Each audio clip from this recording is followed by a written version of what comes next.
தொடர்ந்து அதிகரிக்கக்கூடிய முட்டை விலை வரலாறு காணாத வகையில் ₹6.25 உயர்ந்துள்ளது. 20 நாட்களுக்கு மேலாக மாற்றமின்றி இருந்த முட்டை விலை கடந்த 3 நாட்களாக ஏறுமுகமாக உள்ளது. நாமக்கல்லில் நடைபெற்ற தேசிய முட்டை ஒருங்கிணைப்பு குழு கூட்டத்தில் ஒரு முட்டையின் கொள்முதல் விலை ₹6.20 இருந்து 5 காசுகள் உயர்த்தப்பட்டு ₹6.25 நிர்ணயம் செய்யப்பட்டது. கடந்த 3 நாட்களில் மட்டும் ஒரு முட்டையின் கொள்முதல் விலையில் 15 காசுகள் அதிகரித்திருப்பது குறிப்பிடத்தக்கது. முட்டை விலை நிர்ணய வரலாற்றில் இதுதான் அதிகபட்ச விலை என்று கோழிப்பண்ணை உரிமையாளர்கள் கூறுகின்றனர். வட மாநிலங்களில் குளிர் அதிகரித்திருப்பதாலும் கிறிஸ்துமஸ் பண்டிகை நெருங்கி இருப்பதாலும் முட்டையின் தேவை அதிகரித்துள்ளது. ஆனால் அதற்கு ஏற்ற வகையில் உற்பத்தி இல்லாததால் விலை அதிகரித்திருப்பதாகவும் முட்டை உற்பத்தியாளர்கள் கூறுகின்றனர். இதனிடையே பிராய்லர் கோழி உயிருடன் கிலோ ஒன்றுக்கு ₹114 என்றும் முட்டைக்கோழி கிலோ ஒன்றுக்கு ₹100 என்றும் தென்னிந்திய கோழி பண்ணையாளர்கள் சங்கம் நிர்ணயித்துள்ளது. சென்னையில் வளர்ப்பு பிராணிகளுக்கு உரிமம் பெறுவதற்கான காலக்கெடு நிறைவடைந்த நிலையில் இன்று முதல் அபராதம் விதிக்கும் நடைமுறை அமலுக்கு வந்துள்ளது. சென்னையில் நாய்க்கடி சம்பவங்களை தவிர்க்கும் வகையில் வளர்ப்பு நாய்களுக்கு உரிமம் பெறுவதை கட்டாயமாக்கி மாநகராட்சி நிர்வாகம் உத்தரவிட்டிருந்தது. இதேபோன்று பூனை உள்ளிட்ட செல்லப்பிராணிகளுக்கு உரிமம் பெறுவது கட்டாயமாக்கப்பட்டுள்ளது. இப்பணிகளுக்காக கடந்த அக்டோபர் முதல் நேற்று வரை சென்னை மாநகராட்சி சிறப்பு முகாம்கள் நடத்திய நிலையில் 1,05,556 செல்லப்பிராணிகள் விவரங்கள் பதிவு செய்யப்பட்டு 57,626 செல்லப்பிராணிகளுக்கு உரிமங்கள் வழங்கப்பட்டுள்ளன. இது வெறும் ₹50 தான் கட்டணும். ஆதார் கார்டு கொடுக்க சொல்றாங்க எங்களுக்கு. இது வந்தோம்னா வெயிட் பண்ணோம் சார். ஒரு எப்படி இருந்தாலும் ஒரு 15 நிமிஷம் வெயிட் பண்ணி போடும்போது நல்லது. இனியோட லாஸ்ட் டேட்னால தான் நாங்கள் வந்திருக்கோம். செல்லப்பிராணிகளுக்கு உரிமம் பெறுவதற்கான காலக்கெடு நிறைவடைந்த நிலையில் அதிகாரிகள் இன்று முதல் வீடு வீடாக ஆய்வு செய்ய உள்ளனர். இப்போ ஒரு 90,000 கிட்ட அப்ளை பண்ணிருக்காங்கன்னா above 50,000க்கு மேல லைசன்ஸ் அப்ளை பண்ணி வாங்கியிருக்காங்க சார். அதுக்கப்புறம் பெனால்ட்டி தான் சார். யார் வந்தாலுமே சரி வேக்சின் போடாம இருக்கிறவங்களுக்கு 5,000 பெனால்ட்டி போட்டு தான் மைக்ரோசிப் போடுவோம். உரிமம் பெறாத செல்லப்பிராணியின் உரிமையாளருக்கு ₹5,000 அபராதம் விதிக்கப்படும் என எச்சரித்துள்ள மாநகராட்சி நிர்வாகம் உரிமம் பெறுவதற்கான நடவடிக்கையும் எடுக்கப்படும் என்றும் தெரிவித்துள்ளது. தமிழ்நாட்டில் SIR படிவங்களை சமர்ப்பிப்பதற்கான கால அவகாசம் நேற்றுடன் நிறைவடைந்தது. பீகாரை தொடர்ந்து தமிழ்நாடு, புதுச்சேரி உள்ளிட்ட 12 மாநிலங்கள் மற்றும் யூனியன் பிரதேசங்களில் SIR எனப்படும் வாக்காளர் பட்டியல் சிறப்பு தீவிர திருத்த பணிகள் நவம்பர் மாதம் 4ஆம் தேதி தொடங்கியது. பூர்த்தி செய்யப்பட்ட படிவங்களை கடந்த 4ஆம் தேதிக்குள் ஒப்படைக்க வேண்டும் என தலைமை தேர்தல் ஆணையம் அறிவித்திருந்த நிலையில் முதலில் 7 நாட்களுக்கு கால அவகாசம் நீட்டிக்கப்பட்ட நிலையில் இரண்டாவது முறையாக தமிழ்நாடு உள்ளிட்ட 6 மாநிலங்களுக்கு கூடுதலாக 3 நாட்கள் கால அவகாசம் வழங்கப்பட்டது. இந்நிலையில் பூர்த்தி செய்யப்பட்ட விண்ணப்பங்களை ஒப்படைப்பதற்கான கால அவகாசம் நேற்றுடன் நிறைவடைந்தது. படிவத்தை பூர்த்தி செய்து வழங்காதவர்களின் பெயர்கள் வாக்காளர் பட்டியலில் நீக்கப்படும் எனவும் தமிழ்நாட்டில் வரைவு வாக்காளர் பட்டியல் வரும் 19ஆம் தேதி வெளியாகும் என்றும் தேர்தல் ஆணையம் தெரிவித்துள்ளது. தமிழ்நாட்டிற்கு எந்த படையை அழைத்து வந்தாலும் வெல்ல முடியாது என்று பாஜகவுக்கும் அமித்ஷாவுக்கும் முதலமைச்சர் மு.க.ஸ்டாலின் சவால் விடுத்துள்ளார். திருவண்ணாமலையில் திமுக இளைஞரணி வடக்கு மண்டல நிர்வாகிகள் கூட்டத்தில் முதலமைச்சர் மு.க.ஸ்டாலினுக்கு வெள்ளி சிம்மாசனம் வழங்கப்பட்டது. அதில் முதலமைச்சர் ஸ்டைலாக அமர்ந்தார்.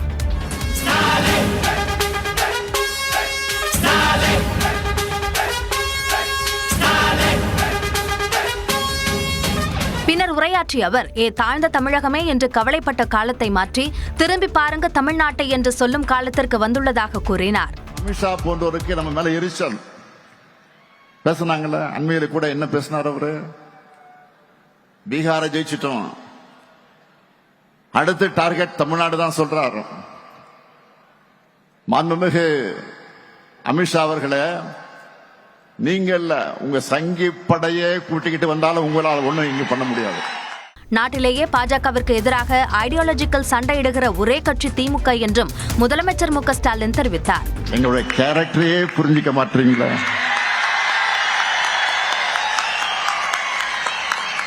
அன்போட வந்தா அரவணைப்போம், ஆணவத்தோட வந்தா அடிபடைய மாட்டோம், எதிர்த்து நிற்போம். வீடு வீடாக சென்று தெரு தெருவாக சென்று டீக்கடையும் சலூனையும் அரசியல் மேடைகளாக மாற்றி உலக வரலாற்றையெல்லாம் எடுத்து கூறி மாற்றத்திற்கான விதையை விதைத்ததாக கூறினார். கொள்கை எதிரிகள் உதயநிதி மோஸ்ட் டேஞ்சரஸ் புலம்புறாங்க. துணை முதலமைச்சர் உதயநிதி குறித்து முதலமைச்சர் ஸ்டாலின் தெரிவித்த கருத்துக்களே இவை. திருவண்ணாமலையில் திமுக இளைஞரணி வடக்கு மண்டல நிர்வாகிகள் கூட்டத்தில் உரையாற்றிய அவர், உதயநிதி தனது பொறுப்பை உணர்ந்து பவர்ஃபுல்லாக செயல்படுவதாக கூறினார். அறிவு திருவிழா நடத்துறார், பல இடங்களில் லைப்ரரி ஆரம்பிக்கிறார். இதுதான் ஒரு பொலிட்டிஷியனுக்கு குவாலிட்டி. மேலும் சட்டமன்ற தேர்தலில் இளைஞர்களுக்கு அதிக வாய்ப்பு தர வேண்டும் என்ற உதயநிதி கோரிக்கைக்கும் பதிலளித்தார். நாட்டையே திரும்பி பார்க்க வைக்கக்கூடிய அளவுக்கு செயல்படுகிற பல பேர் இளைஞரணியிலிருந்து வந்தவர்கள் தான். நாளைக்கு உங்களிலிருந்து பலதும் இந்த இடத்திற்கு வரணும். நிச்சயமாக வரத்தான் போறீங்க. அதுக்கு தயாராக இளைஞரணியினும் தாய் வீட்டை பயன்படுத்திக்குங்க. பிற்போக்கு கருத்துக்கள் தொற்று நோயாக மாறி பரவும் என்ற முதலமைச்சர், அரசியலில் சொகுசு எதிர்பார்க்க வேண்டாம் என்றும் இளைஞரணியின் பிரச்சாரம் தனித்துவமாக இருக்க வேண்டும் என்றும் நிர்வாகிகளுக்கு அறிவுறுத்தினார். பீகாரை போன்ற தமிழ்நாட்டை வென்றுவிடலாம் என்று உள்துறை அமைச்சர் அமித்ஷா தப்பு கணக்கு போடுவதாகவும், தமிழ்நாடு என்றைக்கும் டெல்லிக்கு அவுட் ஆஃப் கண்ட்ரோல் தான் என்றும் திமுக இளைஞரணி செயலாளர் உதயநிதி ஸ்டாலின் தெரிவித்துள்ளார். திருவண்ணாமலையில் திமுக இளைஞரணி வடக்கு மண்டல நிர்வாகிகள் கூட்டத்தில் உரையாற்றிய அவர், ஆதிக்க சக்திகளை எதிர்த்து போராட கருப்பு சிவப்பு படை களத்தில் தயாராக உள்ளதாக கூறினார். குஜராத்தில் உட்கார்ந்து மிரட்டி பணிய வைக்கலாம் நினைச்சா நிச்சயம் அது உங்க கனவுல கூட நடக்காது. நீங்க பீகார்ல வெற்றி பெற்றிருக்கலாம், உத்தரப்பிரதேசம், மத்திய பிரதேசம்னு வடநாட்டில் நீங்க வெற்றி பெற்றிருக்கலாம். ஆனா தமிழ்நாட்டுக்குள்ள ஈஸியா நுழைஞ்சிடலாம்னு நீங்க தப்பு கணக்கு போடுறீங்க. ஏன்னா நிச்சயம் நடக்காது. ஏன்னா தமிழ்நாட்டுக்குன்னு ஒரு தனித்துவம் இருக்கு. தந்தை பெரியார் அப்படிங்கிற கொள்கை நெருப்பு தமிழ்நாட்டை என்னைக்கும் சுற்றி நின்று காப்பாத்திட்டு இருக்கு. எடப்பாடி பழனிசாமி முதலில் அதிமுகவை தான் பாஜகவிடமிருந்து காப்பாற்ற வேண்டும் என்றும் தெரிவித்தார். பொதுவா கார்ல பேட்டரி டவுன் ஆனா அதை 4 பேர் தள்ளி விட்டு ஸ்டார்ட் பண்ணலாம்.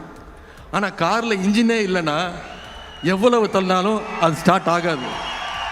இன்ஜின் இல்லாத கார் தான் இன்னும் இருக்கக்கூடிய அண்ணா திராவிட முன்னேற்ற கழகம். கட்டுப்பாடு இல்லாத கூட்டத்தை வைத்துக் கொண்டு யாரும் எதையும் செய்ய முடியாது என்றும் தவிக தலைவர் விஜயை உதயநிதி மறைமுகமாக சாடினார்.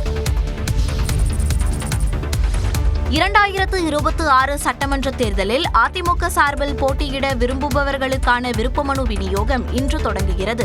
அடுத்த ஆண்டு சட்டமன்ற தேர்தல் நடைபெறும் நிலையில் தமிழகத்தில் உள்ள 234 தொகுதிகளிலும் புதுச்சேரி, கேரளா மாநில சட்டசபை தேர்தல்களிலும் அதிமுக சார்பில் போட்டியிட விரும்புவோர் விருப்பமனு அளிக்கலாம் என்று அக்கட்சியின் பொதுச் செயலாளர் எடப்பாடி பழனிசாமி அறிவித்திருந்தார்.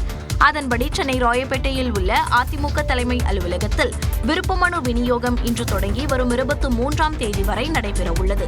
விருப்பமனுவுக்கான கட்டணம் குறித்து அறிவிக்கப்படாத நிலையில் தினசரி காலை 10 மணி முதல் மாலை 5 மணி வரை விருப்பமனு விநியோகிக்கப்படும் எனவும், பூர்த்தி செய்யப்பட்ட மனுக்கள் திரும்பப் பெறப்படும் எனவும் அறிவிக்கப்பட்டுள்ளது.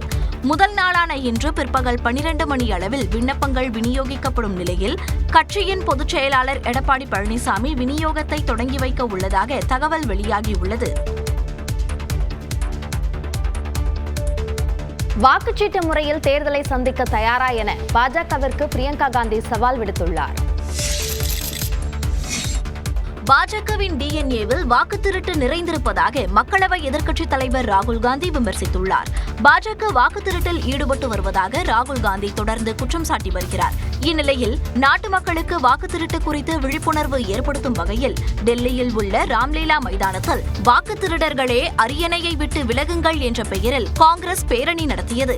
மேடையில் பேசிய ராகுல் காந்தி, இந்தியாவின் தேர்தல் ஆணையம் பாஜகவின் தேர்தல் ஆணையம் போன்று செயல்படுவதாக குற்றம் சாட்டினார். ज्ञानेश कुमार, डॉक्टर सुखबीर सिंह सांधू, डॉक्टर विवेक जोशी, याद रखिए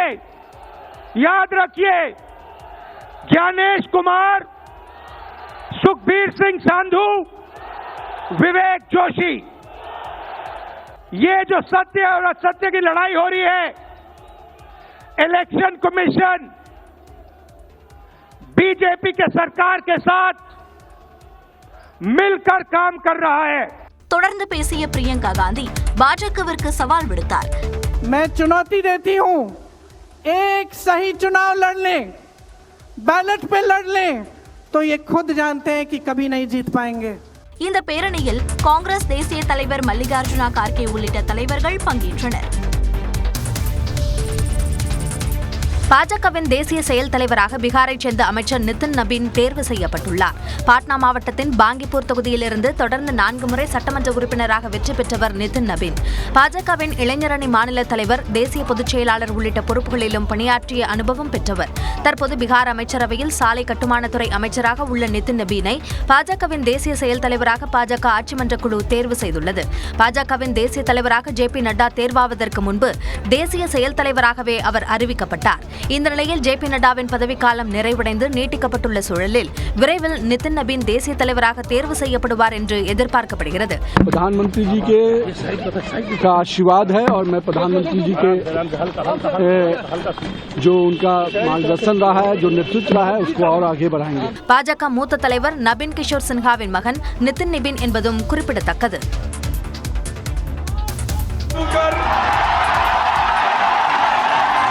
Two of the greatest, ladies and gentlemen.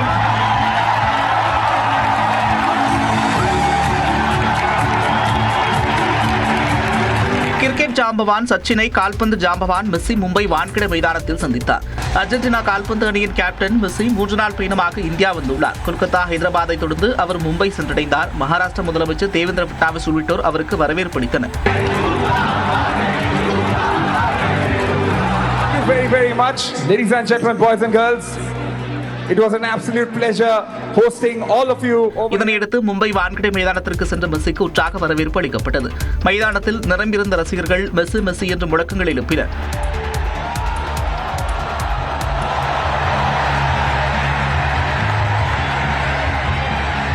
அதனைத் தொடர்ந்து கால்பந்து போட்டியை மெஸ்ஸி தொடங்கி வைத்தார்.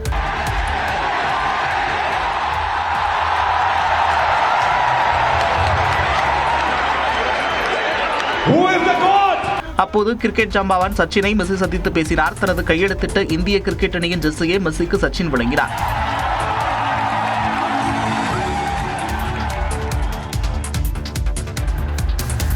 லியோனல் மெஸ்ஸியின் மும்பை வருகை இந்தியாவிற்கு பொன்னான நாள் என்று கிரிக்கெட் ஜாம்பவான் சச்சின் டெண்டுல்கர் புகழாரம் சூட்டினார். மும்பை வான்கடை மைதானத்திற்கு வருகை தந்த உலகின் தலைச்சிறந்த கால்பந்து வீரர் மெஸ்ஸியை கிரிக்கெட் ஜாம்பவான் சச்சின் டெண்டுல்கர் வரவேற்றார். இரு ஜாம்பவான்களும் சந்தித்துக் கொண்ட அந்த தருணம் ரசிகர்களை மெய்சிலிர்க்க வைத்தது. அனைத்தையும் சாதித்தவர் மெஸ்ஸி என்று சச்சின் பாராட்டு தெரிவித்தார். மெஸ்ஸியின் வருகை வான்கடை மைதானத்தின் வரலாற்றில் மற்றொரு அத்தியாயம் என்றும் பெருமிதம் தெரிவித்தார். Without your support, we would never have seen those golden moments on this ground in 2011.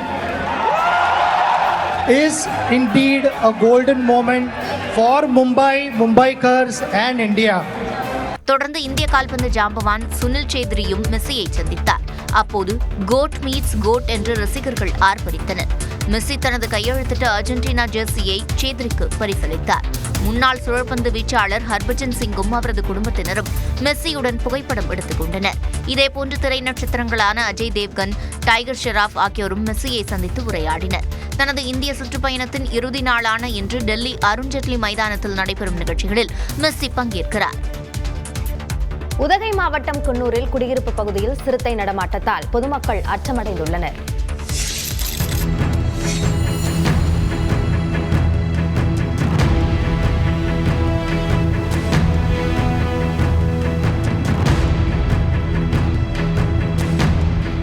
குன்னூரில் நாயை சிறுத்தை வேட்டையாட முயன்ற அதிர்ச்சி காட்சிகள் தான் இவை. குன்னூர் டானிங்டனில் குடியிருப்பு பகுதியில் நுழைந்த சிறுத்தை ஒன்று அங்கிருந்த வீட்டில் காவலுக்கு இருந்த நாயை வேட்டையாட முயன்றது. சிறுத்தையின் பிடியில் சிக்கிய நாய் நூலிழையில் உயிர் தப்பியது.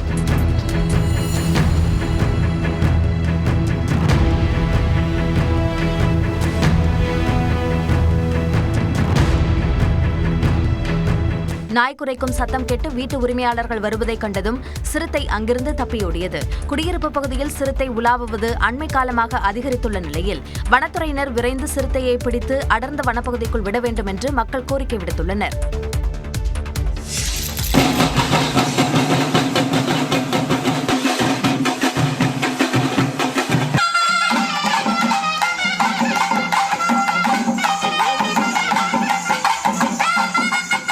கோவையில் தமிழ்நாடு இயல் இசை நாடக மன்றத்தின் கலை திருவிழா வெகு விமர்சையாக நடைபெற்றது. கோவை காந்தி பூங்காவில் திறந்தவெளி மேடையில் நடைபெற்ற கலை நிகழ்வில் கரகாட்டம், தப்பாட்டம், வள்ளி கும்மி நடனம், நாதஸ்வரம் உள்ளிட்ட பல்வேறு கலைஞர்கள் தங்கள் திறமைகளை கலை விருந்தாக படைத்தனர்.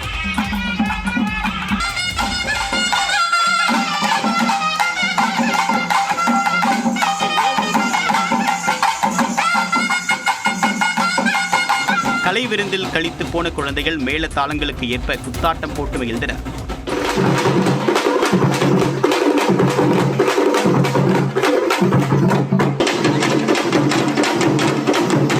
நாட்டுப்புற கலைகளை வளர்க்க முதலமைச்சர் தொடர்ந்து முயற்சி எடுத்து வருவதாக இயல் இசை நாடக மன்ற தலைவர் வாகை சந்திரசேகர் தெரிவித்தார். நாட்டுப்புற கலைஞர்கள் வளர்வதற்கு, நாட்டுப்புற கலைஞர்களுடைய கல்வி அந்த குழந்தைகள் படிப்பதற்கு படித்து கொண்டே அவர்கள் இந்த கலைகளையும் பரப்புவதற்கான திட்டங்களையும் செயல்படுத்தி கொண்டிருக்கிறது இந்த அரசு. நலிவடைந்த இசை கலைஞர்களுக்கு பல உதவிகள் செய்யப்பட்டு வருவதாகவும் குறிப்பிட்டார்.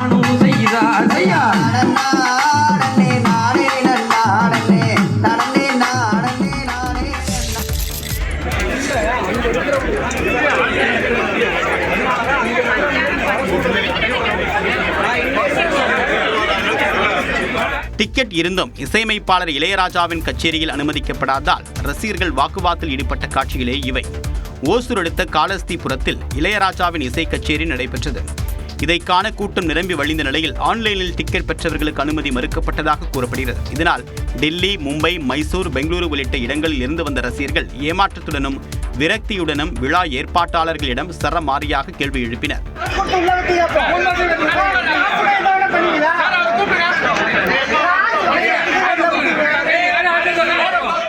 ரசிகர்கள் தொடர் வாக்குவாதத்தில் ஈடுபட்டதால் அந்த பகுதியில் சிறிது நேரம் பரபரப்பு ஏற்பட்டது.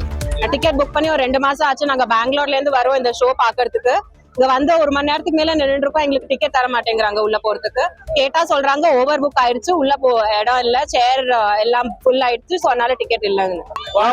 3 நாள் ஆச்சு டிக்கெட் வாங்க, இப்போ உள்ளே கொடுறாரோம். நான் என்ன பண்றது? இப்போ என்னத்துக்கு நான் பணம் கட்டியிருந்தோம். சீட் எவ்வளோ இருக்கு அவ்வளோதான் இவங்க விற்பனை பண்ணியிருக்கணும். ஆனால் விற்பனை இவங்க இஷ்டத்துக்கு சேல் பண்ணிட்டு வரவங்களை அப்புறம் காக்க வைக்கிறாங்க. ஒருத்தர் 2 பேர்னா பரவாயில்ல, ஆயிரக்கணக்கான மக்கள் நிற்கிறாங்க. போலீசார் நடத்திய பேச்சுவார்த்தைக்கு பிறகு அனைவருக்கும் கச்சேரியை காண அனுமதி வழங்கப்பட்டது.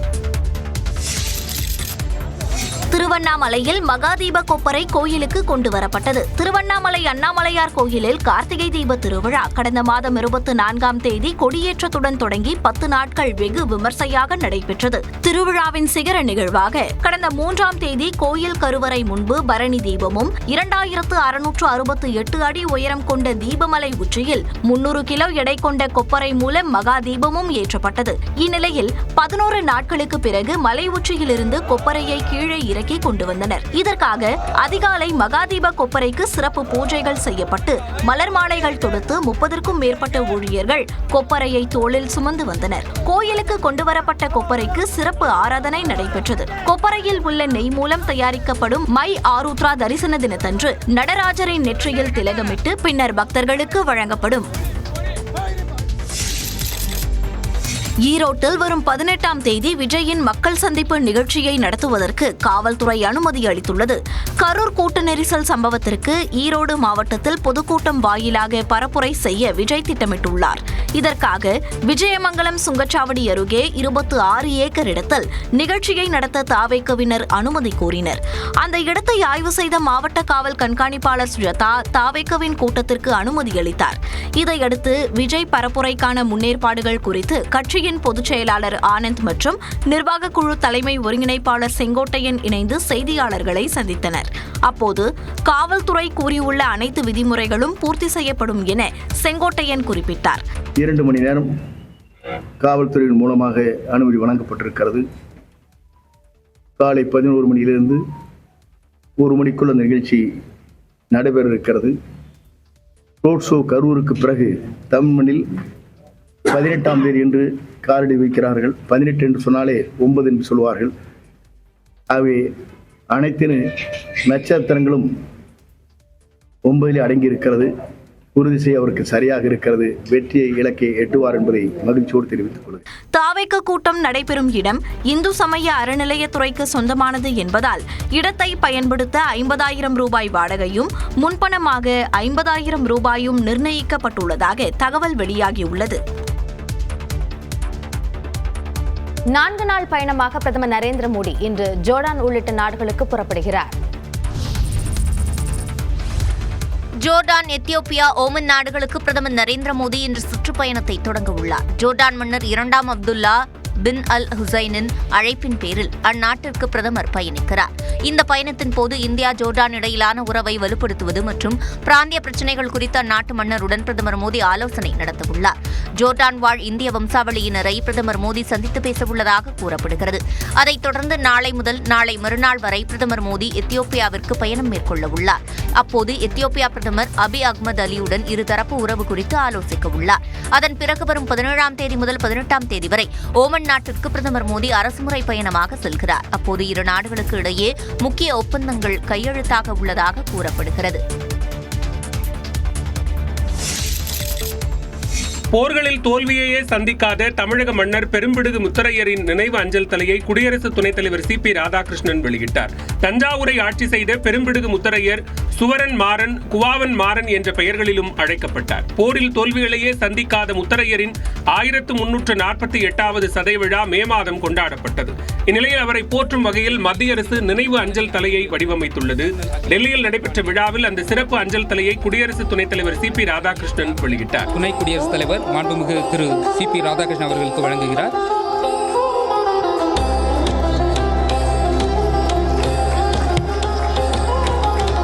அந்த பகுதிகளில் பெரம்பலூர், தஞ்சாவூர், புதுக்கோட்டை ஆகிய தமிழ்தாயினுடைய இதயமாக விளங்குகின்ற பகுதியை 45 ஆண்டு காலம் தோல்வியே காணாது வெற்றிகரமாக ஆண்ட ஒரே மாமன்னன் நம்முடைய பெரும்பிடுகு முத்தரையர் அவர்கள். நிகழ்ச்சியில் பேசிய மத்திய நிதியமைச்சர் நிர்மலா சீதாராமன், நாட்டிற்காக தியாகம் செய்தவர்கள் மற்றும் பெருமை சேர்த்தவர்களை பிரதமர் மோடி அடுத்த தலைமுறைக்கு எடுத்துச் சென்றுள்ளார் என்றார். திருப்பி தெய்வீகத்தை நிராகரிக்கக்கூடிய மக்கள் தமிழ் மக்கள் இல்லை. அதனால் நம்ம எல்லாருக்கும் மரியாதை கொடுக்க வேண்டியவர்கள், எல்லா மதத்துக்கும் மரியாதை கொடுக்க வேண்டியவர்கள். இந்த மாதிரி ஒரு பேரரசை எடுத்து சொல்ல வேண்டிய வாய்ப்பு நம்ம எல்லாருக்கும் கிடைச்சிருக்கு. இதை எடுத்து சொல்லி ஊராக எல்லாருக்கிட்டையும் பேசணும். விழாவில் மாநிலங்களவை துணைத் தலைவர் ஹரிவன்ஷ் நாராயண், மத்திய இணையமைச்சர் எல் முருகன், தமிழ்நாடு பாஜக தலைவர் நயினார் நாகேந்திரன் உள்ளிட்டோர் கலந்து கொண்டனர். தன்னை பாலியல் வன்கொடுமை செய்தது தனது ஓட்டுநர் அல்ல என்று கூறியுள்ள பாதிக்கப்பட்ட நடிகை எர்ணாகுளம் நீதிமன்றம் மீது அவநம்பிக்கை தெரிவித்துள்ளார். கடந்த 2017ஆம் ஆண்டு கேரள நடிகையை காரில் கடத்திய கும்பல் அவரை கூட்டு பாலியல் வன்கொடுமைக்கு ஆளாக்கியது. 8 ஆண்டுகளுக்கும் மேலாக நடந்த விசாரணையில் நடிகர் திலீப் விடுவிக்கப்பட்ட நிலையில் கார் ஓட்டுநர் பல்சர் சுனில் உள்ளிட்ட 6 பேருக்கு தலா 20 ஆண்டுகள் சிறை தண்டனை விதித்து எர்ணாகுளம் அமர்வு நீதிமன்றம் தீர்ப்பளித்தது. இந்த நிலையில் இன்ஸ்டாகிராமில் அறிக்கை வெளியிட்டுள்ள பாதிக்கப்பட்டுள்ள நடிகை, வழக்கில் முதல் குற்றவாளியான பல்சர் சுனில் தன்னுடைய கார் ஓட்டுநர் அல்ல என்றும் அது கட்டுக்கதை என்றும் விளக்கமளித்துள்ளார். 6 பேருக்கு தண்டனை விதிக்கப்பட்டதற்கு நன்றி கூறியிருப்பதுடன் எர்ணாகுளம் நீதிமன்றத்தின் மீது அவநம்பிக்கை தெரிவிக்கும் கருத்துக்களையும் நடிகை வெளிப்படுத்தியுள்ளார். இந்த நீதிமன்றத்தை விட உயர்நீதிமன்றத்தையும் உச்சநீதிமன்றத்தையுமே தான் அதிகம் நம்பியதாகவும் நடிகை கூறியுள்ளார். இதே கருத்தை பிரதிபலிக்கும் விதமாக நடிகர் திலீப்பை மறைமுகமாக குறிப்பிடும் வகையில் அவரின் முன்னாள் மனைவியும் நடிகையின் தோழியுமான மஞ்சு வாரியரும் இன்ஸ்டாகிராமில் பதிவிட்டிருப்பது பரபரப்பை ஏற்படுத்தியுள்ளது. தென்னாப்பிரிக்காவுக்கு எதிரான T20 தொடரில் 2-1 என இந்திய அணி முன்னிலை பெற்றுள்ளது. தென்னாப்பிரிக்காவிற்கு எதிரான 3வது T20 போட்டியில் 7 விக்கெட் வித்தியாசத்தில் இந்திய அணி வெற்றி பெற்றது. தர்மசாலாவில் நடைபெற்ற 3வது T20 போட்டியில் டாஸ் வென்ற இந்திய அணி பந்துவீச்சை தேர்வு செய்தது. அதன்படி முதலில் களமிறங்கிய தென்னாப்பிரிக்க அணி 20 ஓவர்களில் 117 ரன்களுக்கு ஆல் அவுட் ஆனது. அந்த அணியில் அதிகபட்சமாக கேப்டன் ஏடன் மார்க்ராம் 61 ரன்கள் சேர்த்தார். இதையடுத்து எளிய இலக்கை நோக்கி விளையாடிய இந்திய அணி 15.5 ஓவர்களில் 3 விக்கெட்டுகளை இழந்த நிலையில் வெற்றி இலக்கை எட்டியது. 4 ஓவர்களில் 13 ரன்களை மட்டுமே கொடுத்து 2 முக்கிய விக்கெட்டுகளை வீழ்த்திய ஹர்ஷ்தீப் சிங் ஆட்ட நாயகனாக தேர்வு செய்யப்பட்டார். இந்த வெற்றியின் மூலமாக 5 போட்டிகள் கொண்ட T20 தொடரில் 2-1 என்ற கணக்கில் இந்தியா முன்னிலை பெற்றது. இந்த போட்டியில் தென்னாப்பிரிக்கா வீரர் ட்ரிஸ்டன் ஸ்டப்ஸ் விக்கெட்டை வீழ்த்தியதன் மூலமாக சர்வதேச T20 போட்டிகளில் 1000 ரன்கள், 100 சிக்சர்கள், 100 விக்கெட்டுகளை வீழ்த்திய 4வது வீரர் என்ற சாதனையை ஹர்திக் பாண்டியா படைத்தார். குறிப்பாக 1000 ரன்களையும் 100 விக்கெட்டுகளையும் எடுத்த முதல் வேகப்பந்து வீச்சாளர் என்ற சாதனையையும் தன்வசப்படுத்தியுள்ளார். T20 கிரிக்கெட்டில் 100 விக்கெட்டுகள் வீழ்த்திய 3வது இந்திய வீரர் என்ற சிறப்புக்கும் Hardik சொந்தக்காரரானார். To Team India, winners of the SDAT Squash World Cup 2025.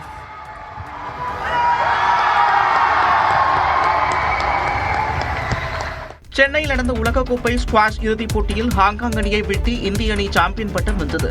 உலகக்கோப்பை ஸ்குவாஷ் தொடரானது டிசம்பர் 9 முதல் ராயப்பேட்டையில் உள்ள தனியார் வணிக வளாகத்திலும் நேரு பார்க்கில் உள்ள இந்தியன் ஸ்குவாஷ் அகாடமியிலும் நடைபெற்றன.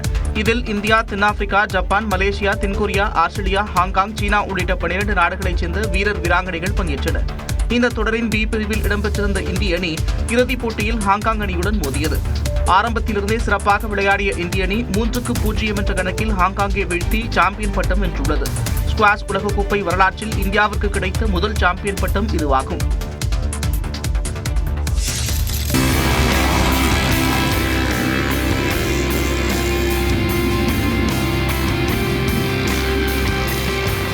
கோவையில் பாஜக சார்பில் நடைபெற்ற ஹாஃப் ரோட் பைக் ரேஸில் சிறுவர்கள், பெண்கள், இளைஞர்கள் என பலரும் பங்கேற்று தங்களது திறமைகளை வெளிப்படுத்தினர். மறைந்த முன்னாள் பிரதமர் வாஜ்பாயின் பிறந்த நாளை முன்னிட்டு பீளமேடு பகுதியில் ஹாஃப் ரோட் பைக் ரேஸ் நடைபெற்றது. சிறியவர்கள், இளைஞர்கள், பெண்கள் என தனித்தனி பிரிவாக நடைபெற்ற இந்த போட்டியில் நூற்றுக்கணக்கான பைக் ரேசிங் வீரர் வீராங்கனைகள் கலந்து கொண்டு திறமைகளை வெளிப்படுத்தினர். பல்வேறு வளைவுகள், சமதளம் இல்லாத மண் பகுதிகளில் சிறுவர்களும், பெண்களும், இளைஞர்களும் அதிவேகமாக சீறி பாய்ந்து சென்றது அங்கிருந்த பார்வையாளர்களை வியப்படைய செய்தது.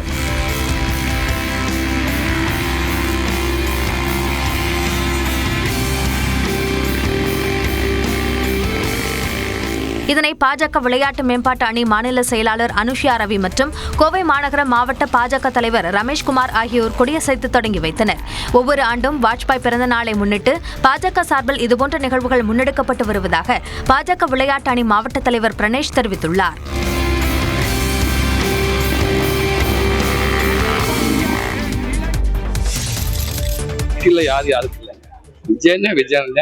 எஸ்கே தம்பி தான். ஸோ எல்லாத்துக்கும் மக்கள் சப்போர்ட் இருக்குது. எல்லாமே மக்கள் தானே கூட பல்வேறு இடத்துல வச்சிருக்காங்க. சார் யாருக்கு போட்டிலாம் கிடையாது. அவரு உச்சத்தில் இருக்காரு. விஜயன் தம்பி இன்னைக்கு நல்லா வந்துட்டு இருக்காரு. விஜய்க்கும் சிவகார்த்திகேயனுக்கும் போட்டியா என்ற கேள்விக்கு நடிகர் சூரி அளித்த பதில்தான் இது. நடிகர் சூரி மற்றும் அவரது குடும்பத்தினர் அம்மன் உணவகம் என்ற பெயரில் ஹோட்டல்களை நடத்தி வருகின்றனர். இதில் அம்மன் உணவகத்தின் 12வது கிளை மதுரை மாட்டுத்தாவணியில் திறக்கப்பட்டுள்ளது. இதனை திறந்து வைத்த பின்னர் செய்தியாளர்களிடம் பேசிய சூரி, யாருக்கும் யாரும் போட்டியாளர்கள் இல்லை என கூறினார். அவங்க வேலையை அவங்க செய்ததை திறம்பட செஞ்சோம்னா நம்ம வளர்ச்சி போயிட்டு இருக்குது. எல்லாமே சரியா இருந்தோம்னா யாருக்கு யார் போட்டியே இல்லை. ராமநாதபுரம் மாவட்டம் கமுதியில் மண்டாடி திரைப்படத்தின் படப்பிடிப்பு நடைபெற்றுக் கொண்டிருப்பதாகவும் அதில் முழு உழைப்பையும் செலுத்தி வருவதாகவும் சூரி கூறினார்.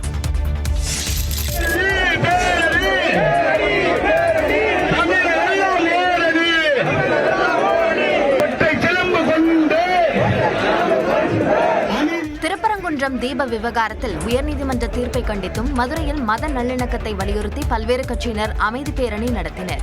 மதுரை ராஜா முத்தையா மன்றம் அருகே தொடங்கிய பேரணியில் மார்க்சிஸ்ட் கம்யூனிஸ்ட், மனிதநேய மக்கள் கட்சி, SDPI ஆகிய கட்சியினரும், மக்கள் அதிகாரம், ஆதித்தமிழர் பேரவை உள்ளிட்ட பல்வேறு அமைப்பினரும் கலந்து கொண்டனர். மும்மதங்களை குறிக்கும் வகையில் வேடமணிந்து சிறுவர்கள் பேரணியில் பங்கேற்றனர். இதனிடையே திருப்பரங்குன்றத்தில் அமைதியை கொண்டுவர உச்சநீதிமன்றம் முன்வர வேண்டும் என்று மார்க்சிஸ்ட் கம்யூனிஸ்ட் கட்சியின் மத்திய குழு உறுப்பினர் பாலபாரதி நியூஸ் 18 தெரிவித்தார். திருப்பரங்குன்றத்துக்குள் யாருன்னே அடையாளம் தெரியாது. அவர்கள் எல்லாம் வீடுகளுக்குள் சென்று அவங்க இருக்கக்கூடியவர்களை நீங்கள் இந்துக்கள், ஆகவே நீதிமன்ற தீர்ப்பை அமுல்படுத்துவதற்கு நீங்கள் வலியுறுத்த வேண்டும் என்று வலுக்கட்டாயமாக ஈடுபடுகிறார்கள். ராஜா முத்தையா மன்றத்தில் தொடங்கிய பேரணி காந்தி அருங்காட்சியகம் வழியாக மதுரை தமிழ்ச்சங்கம் அருகே நிறைவடைந்த பேரணியில் 500க்கும் மேற்பட்டோர் கலந்து கொண்டனர்.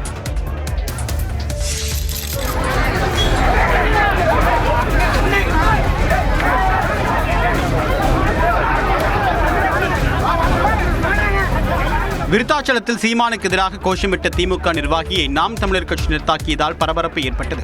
விருத்தாச்சலத்தில் நிகழ்ச்சி ஒன்றில் கலந்து கொண்ட பிறகு நாம் தமிழர் கட்சியின் தலைமை ஒருங்கிணைப்பாளர் சீமான் தன்னுடைய காரில் புறப்பட்டார். அப்போது சாலையில் நின்றிருந்த திமுக பிரமுகர் ரங்கநாதன் என்பவர் சீமானை கண்டித்து முழக்கமிட்டதாக கூறப்படுகிறது. இதனால் சீமான் காரிலிருந்து இறங்கி ரங்கநாதனுடன் வாக்குவாதத்தில் ஈடுபட்ட நிலையில் நாம் தமிழர் கட்சியின் தொண்டர்கள் அவரை சூழ்ந்து கொண்டு சரமாரியாக தாக்கினர்.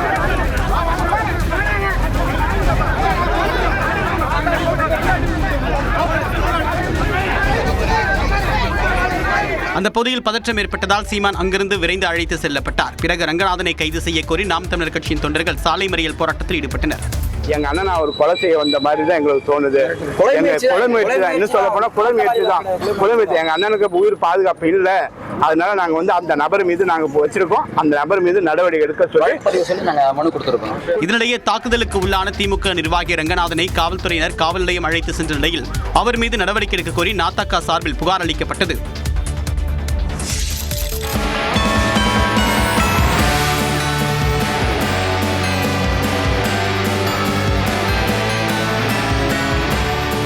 புதுச்சேரியில் கிறிஸ்துமஸ் பண்டிகை குடில் விற்பனை களைகட்ட தொடங்கியுள்ளது. கிறிஸ்துமஸ் பண்டிகைக்கு இன்னும் 10 நாட்களே உள்ள நிலையில் புதுச்சேரியில் குடில், கிறிஸ்துமஸ் தாத்தா ஆடைகள், சொரூபங்கள், ஸ்டார் உள்ளிட்ட பொருட்களின் விற்பனை சூடுபிடித்து வருகிறது. இங்கே ரொம்ப நல்லா இருக்கு பார்க்கறதுக்கு, லைட் செட்டிங் எல்லாம், இந்த வியூவே வந்து ஒரு மாதிரி டிஃப்ரெண்ட் ஃபீல் கொடுக்குது. இந்த கடையில் பார்த்தீங்கன்னா எல்லாமே கிறிஸ்மஸ் செலிப்ரேஷனுக்கான டெக்கரேஷன் ஐட்டம்ஸ் எல்லாமே இருக்குது. அண்ட் சர்ச் இது எல்லாமே பார்க்க இங்கே ரொம்ப ஜாலியாக இருக்குது. இந்த வீக்கெண்டுக்கே இவ்வளோ பண்ணியிருக்காங்க அப்படின்னும் போது வரப்போகிற கிறிஸ்மஸ்க்கும் நியூ இயர்க்கும் கண்டிப்பாக எல்லாருமே வந்து விசிட் பண்ணிங்கன்னா எல்லாருக்கும் ஒரு நல்ல என்டர்டெயின்மெண்ட்டாக இருக்கும். பாண்டிச்சேரி வந்து இங்கே விசிட் பண்ணுறதுக்கு இப்போது நல்லா இருக்குது. ஃபுல்லாக வந்து சண்டே மார்க்கெட் அப்படி சொல்லி ஃபுல்லாக கலர்ஃபுல்லாக போட்டிருக்காங்க கிறிஸ்மஸ் முன்னிட்டு. அதனால எல்லாரும் வந்து ஃபேமிலியாக என்ஜாய் பண்ணுறதுக்கு இது ஒரு நல்ல அட்மாஸ்பியராக இருக்கும். வெளிநாடுகளிலிருந்து இறக்குமதி செய்யப்பட்ட பொம்மைகள் உள்ளிட்டவை பொதுமக்களின் கவனத்தை ஈர்த்துள்ளன.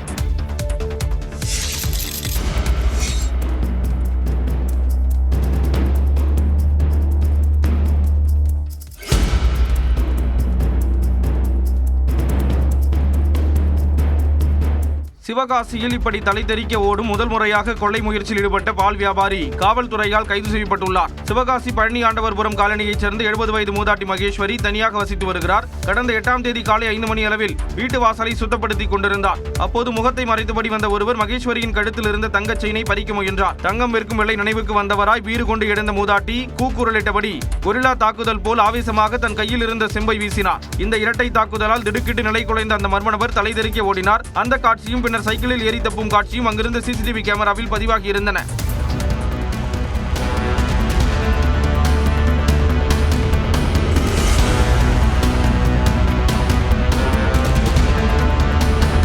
அதன் அடிப்படையில் சிவகாசி கிழக்கு காவல் நிலையத்தினர் விசாரணை மேற்கொண்டதில் அந்த நபர் பேராண்டம்மாள் தெருவைச் சேர்ந்த பால் வியாபாரி மாரிமுத்து என்பதும் கடன் பிரச்சனையால் அவர் முதல் முறையாக கொள்ளை முயற்சியில் ஈடுபட்டதும் தெரிய வந்தது. இதையடுத்து அவர் கைது செய்யப்பட்டார்.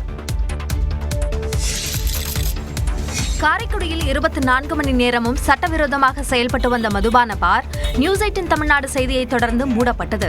சிவகங்கை மாவட்டம் காரைக்குடியில் சத்யன் திரையரங்கம் அருகே விதிகளை மீறி மதுபான பாரில் மது வகைகள் விற்பனை செய்யப்பட்டு வந்தன. அத்துடன் காலை 6 மணி முதல் மதுவுடன் சுட சுட சிக்கன், மட்டன் என சைட் டிஷ்ஷும் கிடைத்ததால் அங்கு மது குடிப்போர் அதிக அளவில் குவிந்தனர்.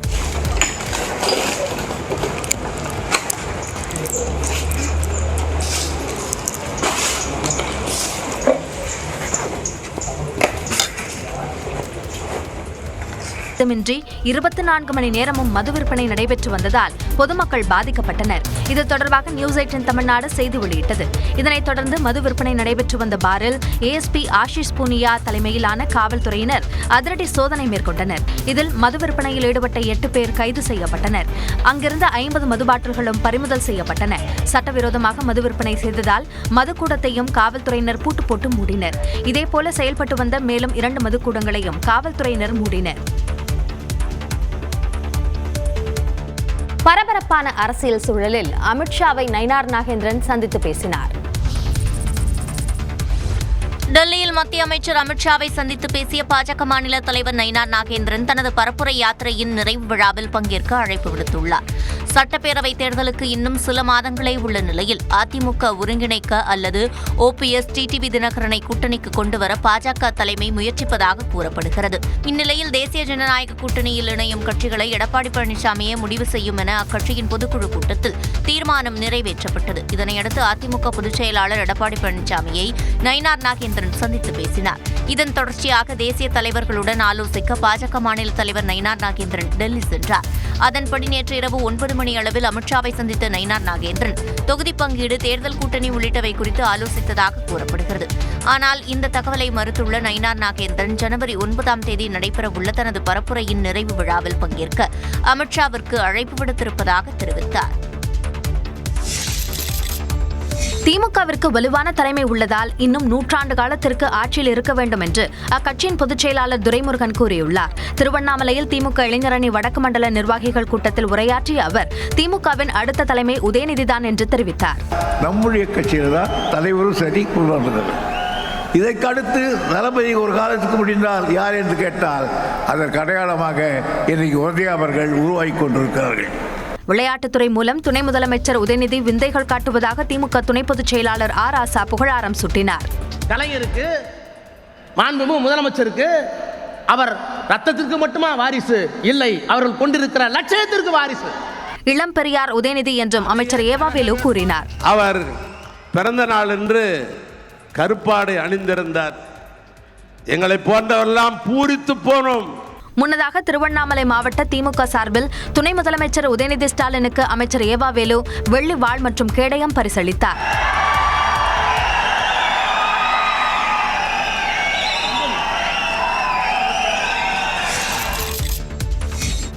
பாமக சார்பில் 2026ஆம் ஆண்டு தேர்தலில் போட்டியிட விரும்புவோருக்கான விருப்பமனு விநியோகத்தை அக்கட்சியின் தலைவர் அன்புமணி தொடங்கி வைத்தார். சென்னை பனையூரில் உள்ள கட்சி அலுவலகத்தில் பொதுச் செயலாளர் வடிவேல் ராவணன், பொருளாளர் திலகபாமா, வழக்கறிஞர் பாலு ஆகியோர் முன்னிலையில் அன்புமணி விருப்பமனுக்களை வழங்கினார்.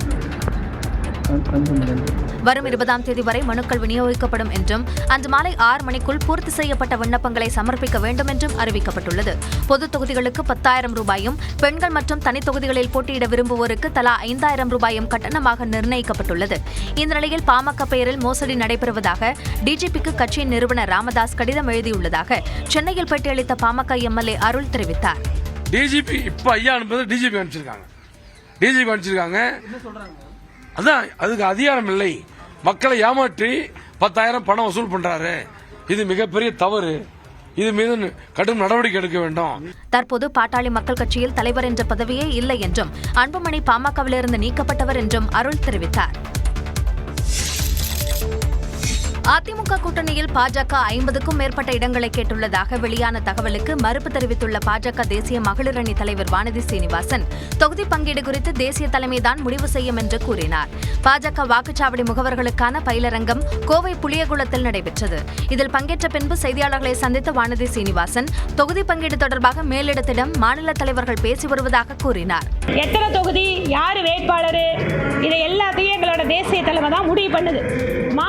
மாநிலத்தில் இருக்கக்கூடிய தலைவர் மற்ற குழுக்கள் எல்லாம் கருத்துக்களை எடுத்து மேல பேசுறாங்க. அதனால இடையில ஏதோ கொஞ்சம் எழுத வேண்டியதுதான், அதுதான், வேற என்ன. முன்னதாக நிகழ்ச்சியில் பேசிய அவர், சினிமா கவர்ச்சியை தாண்டி தாமரை சின்னத்திற்கு கோவை மக்கள் வாக்களித்ததாக கூறினார்.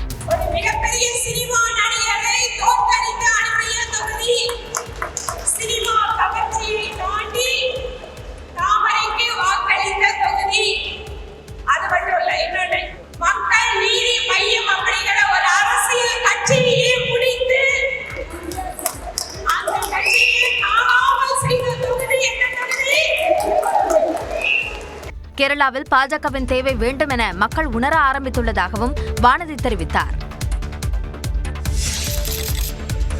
தமிழக வெற்றிக் கழகத்தின் திருவள்ளூர் மத்திய மாவட்ட செயலாளரை மாற்றக் கோரி சென்னை பனையூரில் உள்ள தலைமை அலுவலகத்தில் அக்கட்சியினர் போராட்டத்தில் ஈடுபட்டனர். தமிழக வெற்றிக் கழகத்தின் திருவள்ளூர் மத்திய மாவட்ட செயலாளராக உள்ள மணிகண்டன் கடந்த 8 மாதங்களாக கட்சி பணிகளை சரிவர செய்யவில்லை என்று கூறப்படுகிறது. இதனை கண்டித்து திருவேற்காடு, ஆவடி, பட்டாபிராம், திருநின்றவூர் பகுதிகளைச் சேர்ந்த சுமார் 100 பேர் கட்சி தலைமை அலுவலகம் முன்பு போராட்டத்தில் ஈடுபட்டனர்.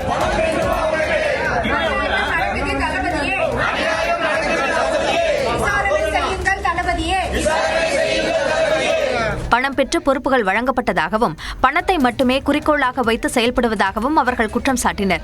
கட்சி தலைமை அலுவலகத்தில் ஆட்கள் யாரும் இல்லாததால் போராட்டத்தில் ஈடுபட்டவர்கள் சிறிது நேரத்தில் கலைந்து சென்றனர். பிரபல தொழிலதிபரும் பல்வேறு திரைப்படங்களை தயாரித்தவருமான மார்டினின் மகன் ஜோஸ் சார்லஸ் மார்டின் புதுச்சேரியில் புதிய கட்சியை தொடங்கியுள்ளார். சகோதரியின் கணவரும் தாவேக்கவில் இணைந்து செயல்பட்டு வருபவருமான ஆதவ் அர்ஜுனாவை கடுமையாக விமர்சித்து வந்த ஜோஸ் சார்லஸ் மார்டின் புதுச்சேரியில் கடந்த சில மாதங்களாக பல்வேறு சமூக சேவைகளை ஆற்றி வந்தார். தொகுதிதோறும் மாற்றங்களை தொடங்கி இலவச உணவு விநியோகம் உள்ளிட்ட நலத்திட்டங்களை செய்து வருகிறார். இந்நிலையில் லட்சிய ஜனநாயக கட்சி என்ற கட்சியை சார்லஸ் மார்டின் தொடங்கியுள்ளார். முன்னதாக ஏராளமான படகுகள் புடைசூழ கடலுக்குள் சென்ற மார்டின் கட்சி கொடியை அறிமுகம் செய்தார். நீலம், வெள்ளை, சிவப்பு நிறத்தில் உள்ள கொடியில் ஒரு காலில் வேலேந்திய சிங்கம், 6 நட்சத்திரங்கள், நெற்கதிர் ஆகியவற்றுடன் LJK என்ற வாசகம் இடம்பெற்றுள்ளது.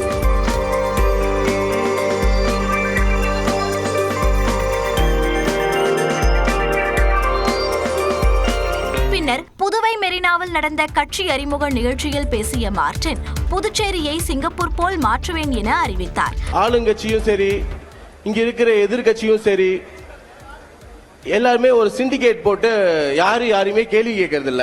மக்களுக்காக குரல் கொடுத்து அவங்களோட பிரச்சனைகள்லாம் தீர்த்து எப்படி புதுச்சேரியை சிங்கப்பூரா மாத்தி காட்டணும், நம்ம புதுச்சேரியை உலக மேப்ல நம்பர் 1 சிட்டியா காட்டணும். லட்சிய ஜனநாயக கட்சியின் தொடக்க விழா தேசிய கீதத்துடன் நிறைவடைந்தது. மலேசியாவிலிருந்து மதுரைக்கு கடத்தப்பட்ட 3100 ஆமைகள் பறிமுதல் செய்யப்பட்டுள்ளன.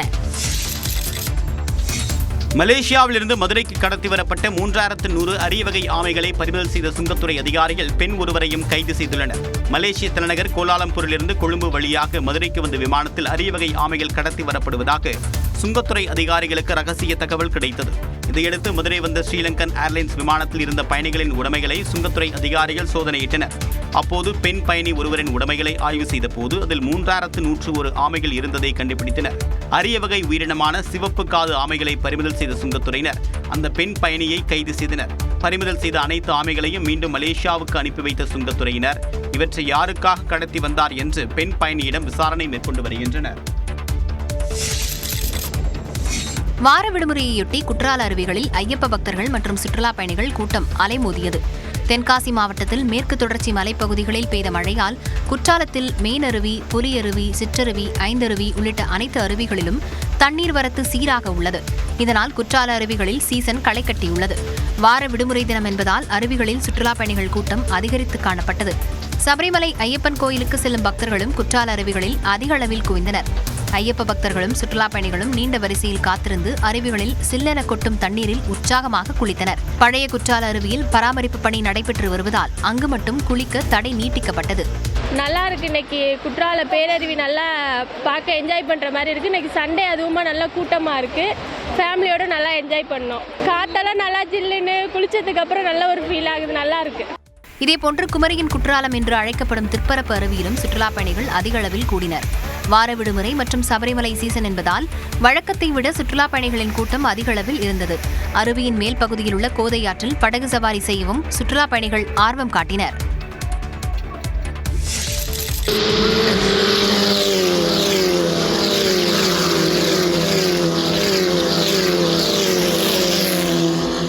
ஸ்ரீபெரும்புதூர் அருகே நடைபெற்ற F4 கார் பந்தயத்தில் கார்கள் சீறி பாய்ந்த காட்சிகள் தான் இவை.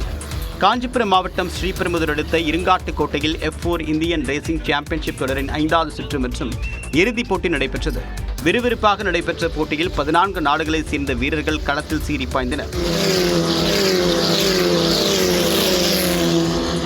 2 கிலோமீட்டர் பயண தூரத்தை விரைவாக நிறைவு செய்த கிச்சாஸ் கிங்ஸ் பெங்களூரு அணி வீரரான பிரான்ஸ் நாட்டை சேர்ந்த செஷல் ரோட் சாம்பியன் பட்டத்தை வென்றார்.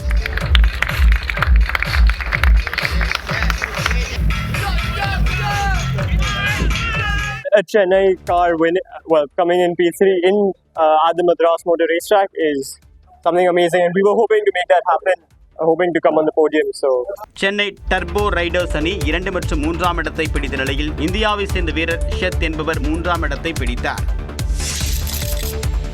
கொல்கத்தாவில் மெஸ்ஸி நிகழ்ச்சியில் ஏற்பட்ட கலவரம் தொடர்பாக கைது செய்யப்பட்ட நிகழ்ச்சி ஏற்பாட்டாளருக்கு ஜாமீன் மறுக்கப்பட்டுள்ளது. கொல்கத்தாவின் சால்ட் லேக் கால்பந்து மைதானத்தில் நட்பு ரீதியிலான ஆட்டத்தை தொடங்கி வைக்க வந்த அர்ஜென்டினா கால்பந்து வீரர் மெஸ்ஸியை காண 80,000க்கும் மேற்பட்ட ரசிகர்கள் குவிந்திருந்தனர். ஆனால் அமைச்சர்கள் மற்றும் அதிகாரிகளின் குடும்பத்தினர் மெஸ்ஸியை சூழ்ந்து கொண்டதால் அவரை காண முடியாமல் ரசிகர்கள் கலவரத்தில் ஈடுபட்டனர்.